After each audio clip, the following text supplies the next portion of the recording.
Welcome! Today I'm showing you how to turn off Google Assistant option into your ZTE Blade V8 Lite. So first step, go into Google application, this one.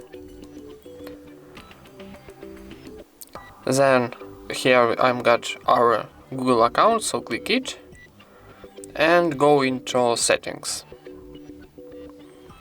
Then choose Google Assistant option.